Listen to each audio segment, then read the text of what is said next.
Amigos, como todos los miércoles estamos aquí en una nueva edición del programa Jardín de Libros.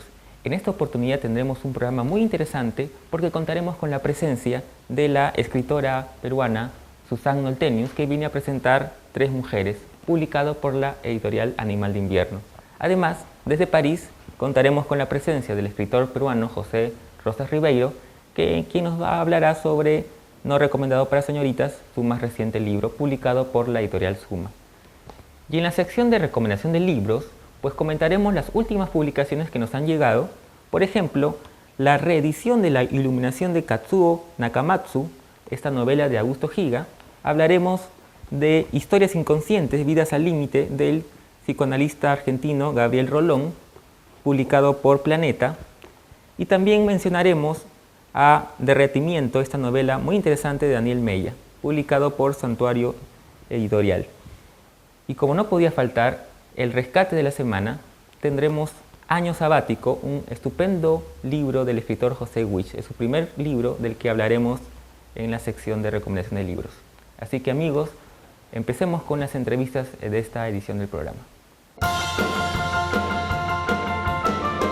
Amigos, estamos con la escritora Susan Noltenius, que ha publicado recientemente Tres Mujeres, su segundo libro. Cuéntanos un poquito cómo se va gestando este libro que reúne tres relatos relativamente largos, ¿verdad? Tres Mujeres es un libro que tuvo tres diferentes formas, ¿no? Empezó como un conjunto de relatos más cortos, que eran 7 en total. Luego intenté, porque como varios de ellos tenían personajes similares, intenté hacerlo un solo relato, como si fuese una novela. Pero quedó muy mal, no me satisfizo. Y finalmente me decidí por esta opción de hacer tres mujeres de diferente estado civil, pero que enfrentan problemas similares, ¿no? En la búsqueda del equilibrio entre el trabajo, la carrera profesional, con la casa, los hijos en edad adolescente y las parejas si es que las tienen. Una de las cosas que me pareció muy interesante del libro es que, si bien claro, son tres historias independientes, como tú dices, de alguna manera podrían leerse interconectadas, es decir, uno podría incluso aventurarse a pensar que podría leerse como una novela en el sentido de que es el mismo personaje en tres episodios distintos de su vida, digamos, ¿no? En esos tres estadios de lo que es la vida, la soltería, digamos, el matrimonio y el divorcio. ¿Lo pensaste de alguna manera así? Resultó de esa manera. Creo que yo estaba en una época en que quería hablar sobre un gran tema que es lo que te mencioné hace un momento, ¿no?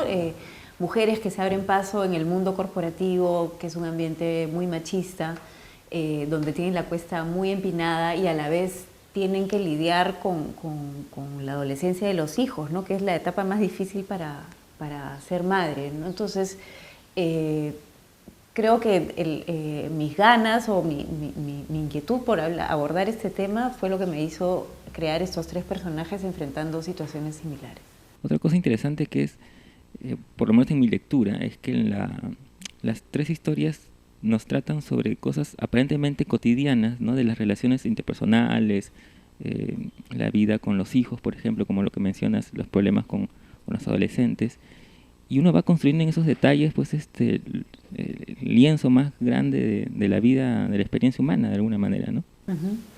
Yo creo que en la manera como uno maneja su día a día, sus aspectos cotidianos, demuestra o pone de manifiesto cómo se está sintiendo internamente, ¿no? Y para mí ese es el gran reto, a través de estas descripciones casi domésticas, poder mostrar el mundo interno de los personajes.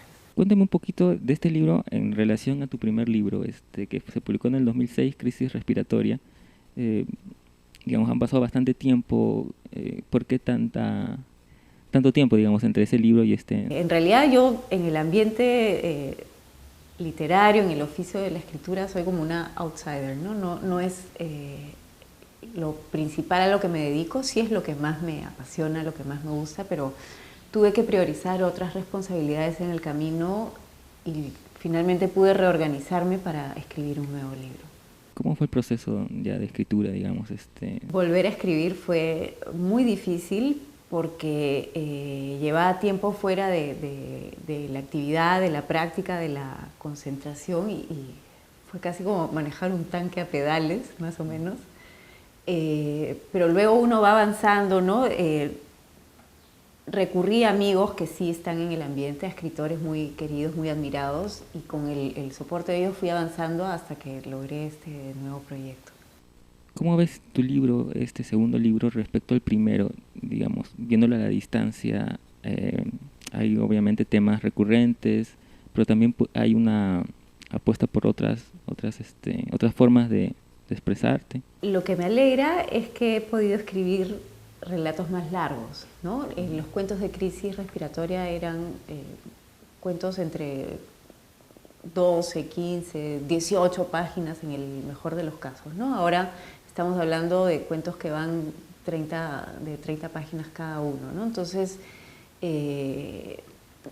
estructurar una historia más larga, ¿no? Y poder hacerla consistente, mantener un tono, una atmósfera, ha sido un reto en el que creo que he salido más o menos bien librada. ¿Hay una intención de repente de escribir una novela ya más conscientemente? Porque digamos, las tres historias podrían ser consideradas novelas breves, digamos, ¿no? Novelas, como se llaman. Incluso la segunda, con mayores... No sé si intentaría una novela. En este momento tengo algunas ideas, pero no sé si van a ir nuevamente hacia relatos cortos o a una historia más larga, ¿no? Ya lo determinaré, ojalá este año, en los próximos meses. ¿Cómo surgen las historias, en tu caso? ¿Cuál es el chispazo que origina una primera idea que luego se termina en un cuento breve, como tus cuentos anteriores, o en una historia un poco más larga como las que aparecen en este libro? Yo creo que en general un cuento es la emoción que uno logre transmitir en él, ¿no? Entonces mi punto de partida tiene que haber sido una emoción también, una sensación, soledad, frustración, desorientación. En el caso específico de criar a adolescentes, es una etapa en la que una nunca sabe si da de más, de menos, nunca sabe si las decisiones son las correctas, y eso es una emoción muy intensa para una madre, ¿no? Entonces, yo estoy más o menos en esa etapa y necesitaba procesar la vivencia a través de la escritura, ¿no? Que es la manera como siento que yo termino un proceso emocional, o al menos logro manejarlo, ¿no? Que de alguna manera es algo que le pasa a uno de los personajes de una de las historias, ¿no? Que escribe y que luego quiere volver a escribir, luego de haber publicado un primer libro, digamos, ¿no? Creo que en realidad yo estoy en todos mis personajes, ¿no? O como dijo Almodóvar una vez, que él se esconde en los personajes de sus películas, yo creo que también me escondo en los personajes de mis libros, ¿no? Solamente sé escribir sobre cosas que he sentido o he visto de cerca, o emociones de las que he sido testigo, ¿no? Entonces, creo que no podría escribir sobre una realidad de la que no tengo una experiencia cercana. Entonces, inevitablemente va a haber mucho de mí en los personajes, sin que eso signifique una confesión. Claro. Digamos, son territorios conocidos para poder armar las historias. Me contabas que estás, digamos, dando ideas para escribir algo nuevo, que podrían ser relatos breves. ¿Cómo va ese proceso en sí, recién iniciándose? Siempre tengo una libreta cerca y voy anotando, ¿no? Pero no sé cómo va a cuajar eso posteriormente. Vamos a ver. Un poco para terminar, Susan, ¿sueles leer lo que se viene publicando? ¿Cómo ves el ambiente literario local? Efervescente. Creo que se está publicando mucho, hay propuestas muy interesantes y hay muchas ganas de jugar con estructuras, de hacer nuevas propuestas. Yo en ese sentido creo que soy un poco más clásica, más convencional. Además, yo no tengo una formación literaria, ¿no? Entonces yo esto lo he aprendido casi en el camino. Sería muy arriesgado hacer cosas nuevas, ¿no? Prefiero estructuras y manejo del lenguaje más convencional, pero creo que estamos siendo testigos de un momento donde se publica mucho y cosas muy diferentes, ¿no? En cuanto a temas, estructuras y manejo del lenguaje, ¿no? Estamos con el escritor peruano José Rosas Ribeiro, que ha venido al Perú, él reside en París, justamente para presentar No recomendado para señoritas, un libro publicado por la editorial Suma. Cuéntame un poco cómo se gesta No recomendado para señoritas, cómo se va armando el libro. Cuando tenía los 6 monólogos, que iban a ser 7, pero el último no me ha salido. Se me quedó por allí y entonces lo abandoné. Y me di cuenta de que tenía otros textos anteriores que comunicaban con estos 6 monólogos, porque el libro tiene una concepción general, que es esta especie de relación de amor, desamor, unión y desunión entre seres de sexo masculino y femenino, digamos, para simplificar lo de los géneros. Y entonces me di cuenta de que con eso que tenía un libro que inconscientemente se había estado formando. Y después tenía y toda la parte central, que es esta relación, estos 4 textos que se llaman Iripiada. Algunos estaban escritos, uno es bastante antiguo, lo leí en un congreso en Madrid hace muchos años, el primero, el del niño este que está bañando a su mamá, el bebé. Y el último está escrito también en la época, o sea, es como voy siguiendo la enfermedad y la muerte de mi madre. Eso es un texto real, forma parte de mi diario, que espero publicar pronto. Y entonces me di cuenta que había para mí un libro coherente con 6 voces de mujeres que hablan sobre su vida. Esta parte central que explica todo, en cierta manera, que es la relación con la madre. Y la última parte, que ya son voces diferentes, por eso se llama Otras Voces, porque ya no son solamente mujeres que hablan. Hay un profesor, hay otro joven que necesita una gallina para hacer un ají de gallina porque está enamorado de una chica, etcétera. O sea, ya son diferentes voces que cuentan relaciones de este tipo, ¿no? Que claro, es un conjunto de textos, pero no son cuentos en realidad. Uno podría leerlos como una novela, incluso por la relación que tú mencionas que tienen en todos los textos, ¿no? Yo quisiera que se leyeran como una novela. Es evidente que no es una novela tradicional, en la medida que no comienza con una historia, ¿no? y con los mismos personajes. Hay personajes como que aparecen por allí, pero la idea es que sea una novela, en cierta medida. Yo no me atrevo a decirlo porque estamos muy fijados, muy fijos en el Perú todavía, a la novela tradicional del siglo XIX, que quedó fijada así, ¿no? Flaubert, Dostoyevsky son grandísimos autores, no tengo nada contra esa novela. Pero digamos que a ti te parece más interesante una novela más libre, que de alguna manera uno lo puede ver en País sin nombre, y que acá digamos que cobra más énfasis. Sí, porque en País sin nombre hay, digamos, una coherencia del tiempo, digamos, ¿no? Aunque se quiebre el tiempo que comienza por el final y luego se va a reconstituir como que es circular, ¿no? Pero hay una historia, hay un personaje y algunos personajes que atraviesan todo el libro. Aquí como que son historias diferentes que se cruzan y que constituyen un universo, y lo novelístico de esto estaría en el universo más que en la historia misma, porque no se cuenta una sola historia, sino varias historias. Claro, y es el lector, digamos, que el que une y encuentra la relación. Pues tú eres un magnífico lector, puesto que estás haciendo lo que yo quisiera que todos los lectores hicieran y que no siempre hacen. Dime un poco, ¿cómo es tu proceso creativo? ¿Cómo se van gestando los libros? ¿A partir de una imagen? ¿O tienes una idea que luego desarrollas? Sí, el problema es que finalmente las ideas que tengo al comenzar ya no tienen mucho que ver al terminar, porque me pongo proyectos, planes, etcétera, que después me es imposible cumplir. O sea, me siento atrapado. Yo creo en el trabajo literario como un trabajo de gran libertad. O sea, no hay reglas para la literatura.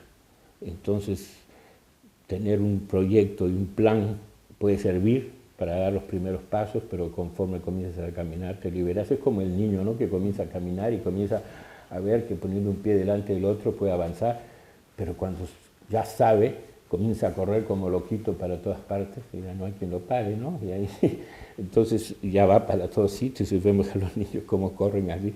Bueno, es un poco eso, ¿no? Es como que una vez que comienzas a dar tus primeros pasos en tu proyecto,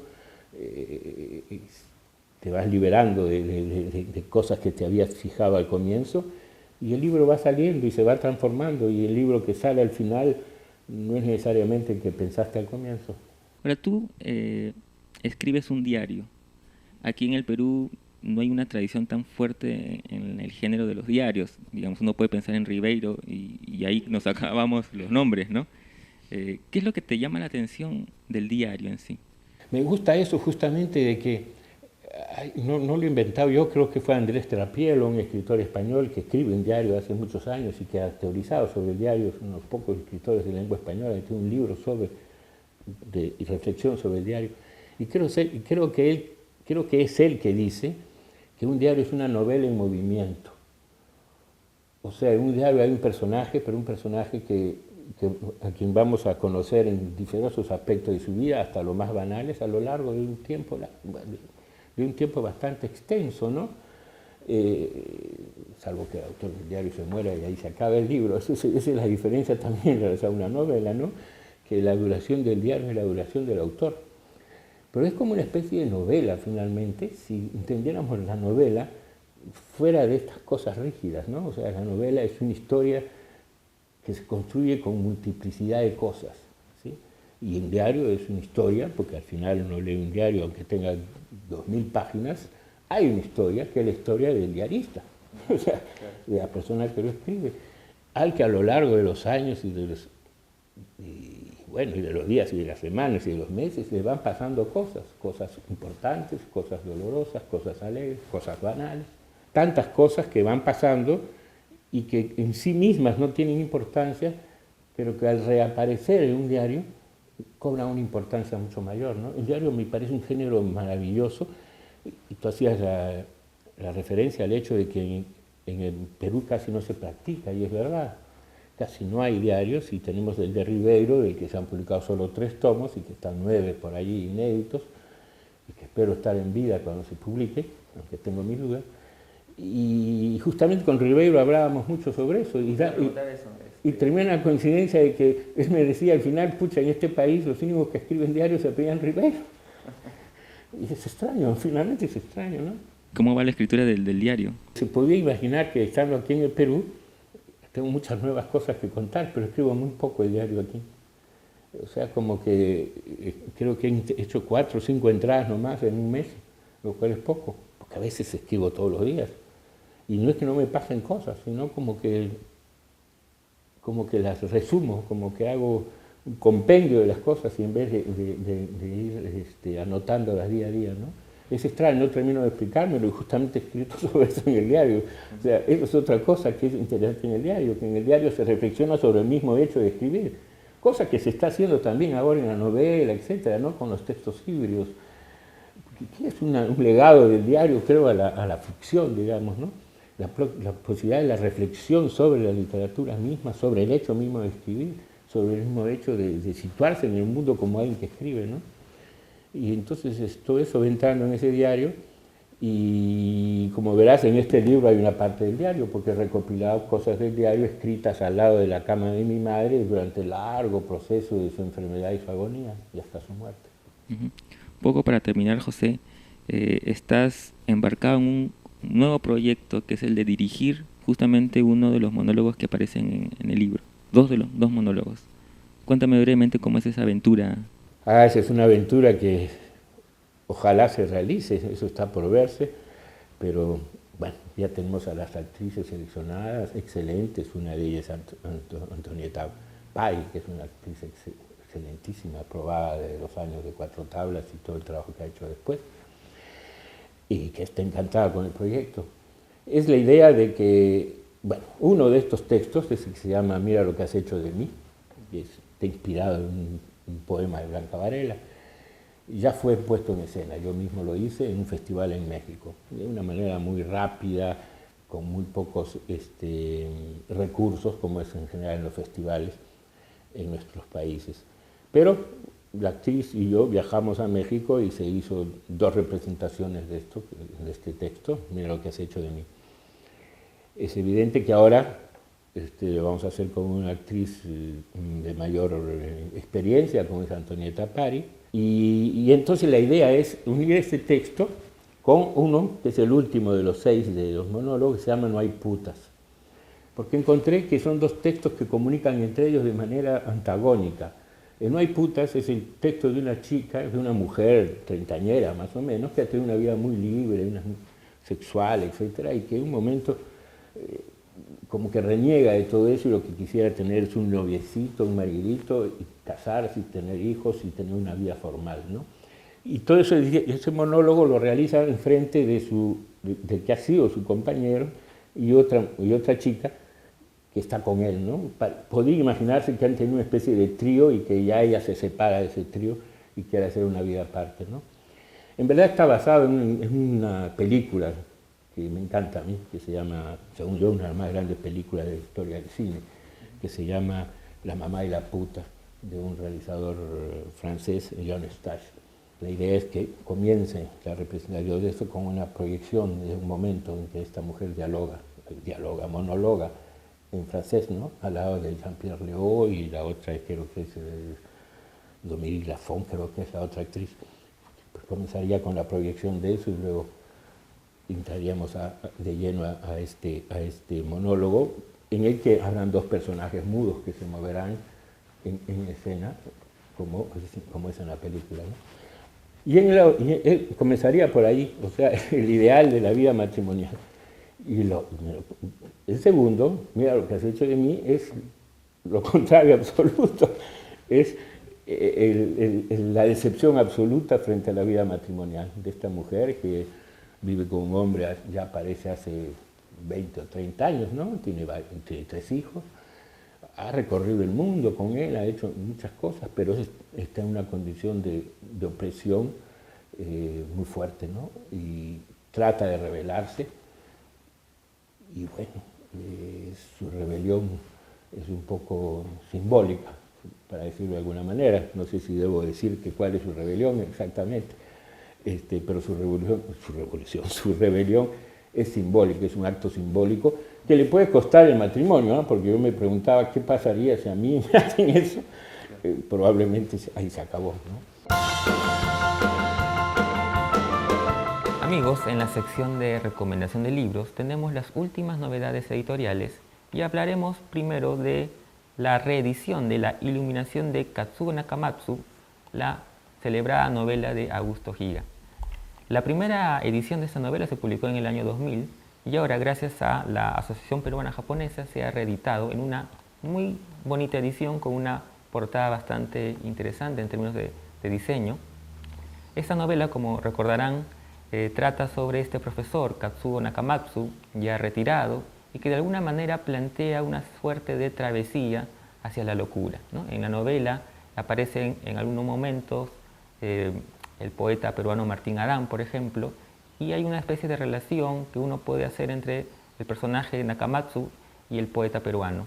Además, destaca la prosa y el trabajo exquisito del lenguaje que tiene Augusto Higa en esta novela, que se la recomendamos mucho. Otro libro que quisiéramos recomendar, que no es precisamente literatura, es Historias inconscientes, vidas al límite, del psicoanalista argentino Gabriel Rolón. Se trata de historias clínicas en las que Rolón nos adentra en la psiquis de ciertos personajes. Pero lo interesante, más allá de las historias en sí, que uno podría en ciertos momentos sentirse identificado, lo interesante, como decía, es que al final de cada historia, Rolón nos hace una breve teorización sobre algunos conceptos psicoanalíticos muy interesantes, como por ejemplo la transferencia, que uno recuerda seguramente a Freud. Así que el libro se deja leer porque de alguna manera nos ofrece un viaje a la psiquis humana, ¿no? Un interesante libro, trabajo de Gabriel Rolón, Historias inconscientes, publicado por la editorial Planeta. Otro libro que quisiéramos recomendar es la novela Derretimiento del uruguayo Daniel Mella, publicada por Santuario Editorial. Se trata de una novela breve, pero muy intensa, muy desgarradora, que realmente conmociona a un lector. Se trata de la historia de un personaje que en la infancia sufre una extraña enfermedad que lo postra en una cama y le impide mover cualquier parte de su cuerpo, a pesar de que es consciente del mundo que lo rodea. Pasa del cariño y el afecto de la familia a el maltrato ya por hastío, ¿no? Que tiene que padecer frente a los familiares, y ese trauma psicológico de alguna manera regresa cuando él ya supera esta enfermedad y ya puede hacer su vida aparentemente normal, ¿no? Regresa de una manera desconcertante, provocando en él una personalidad bastante desconcertante. Y no quiero adelantarles más para que la puedan leer. Búsquenla, Daniel Mella, Derretimiento, Santuario Editorial. Y en el rescate de la semana queremos recomendar un libro que se publicó en el año 2000, Año Sabático, de José Wyss. Se trata de su primera incursión en la narrativa con un conjunto de relatos de corte fantástico, muy tradicionales, con influencia de Borges y de Cortázar, pero en donde a pesar de las influencias uno puede ya percibir el talento narrativo de José Wyss. Se trata de relatos muy interesantes que han sido publicados ya en el 2000, como les comentaba, y que meritarían una relectura y esperemos posiblemente alguna reedición. Es un libro interesantísimo, búsquenlo, Año Sabático de José Wyss, publicado en el año 2000. Eso fue, amigos, el programa de esta semana. Recuerden de seguirnos a través del canal de YouTube y de escribirnos a nuestro correo electrónico que sale justamente aquí abajo y de agregarnos al Facebook para estar informados de las novedades del programa. Nos vemos el próximo miércoles.